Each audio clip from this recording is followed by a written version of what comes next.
নমস্কার, কেমন আছো তোমরা? তো আজকে আমি রেডি হয়ে যাচ্ছি। আমাদের এখানে বাসুলি মা আছে, ওনার কাছে পুজো দেবো বলে। মানে ওনার কাছে আমাদের মানসিক ছিল। তো ওনার কাছে যখন যাই দেখি তখনও ঠাকুরকে সাজানো চলছে। তো বাইরের প্রাঙ্গণে একটু ঘুরে দেখছিলাম, ঘুরে দেখতে গিয়ে দেখি এই ছাগলটা আছে।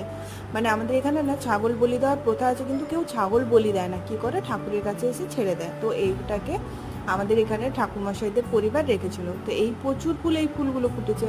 মনে হয় যতদূর সম্ভব এগুলোকে গুলাজ ফুল বলে, আমি ঠিক বলতে পারবো না, কিন্তু পুরো গাছ ভর্তি হয়ে হয়েছে। আর এই তারই মাঝখানে ঠাকুরের পুজোও শুরু হয়ে গেছিলো। তারপরে পাশেই দিদিদের ঘর, দিদি আর তার মেয়েও চলে এসেছিলো পুজো দেওয়ার জন্য।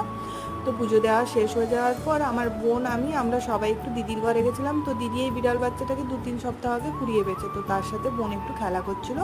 খেলা করার পর দিদির ঘরে একটু ভোগ দিয়ে আমরা চলে এসেছিলাম। তো ভোগে দিয়েছিলাম এই কাতলা মাছের ঝোল, শোল মাছের টক, শাকের তরকারি, পটল আলুর তরকারি, ডাল, উচ্ছে ভাজা আর পায়েস। তো এই ছিল ভিডিও। কেমন লাগলো বলুন।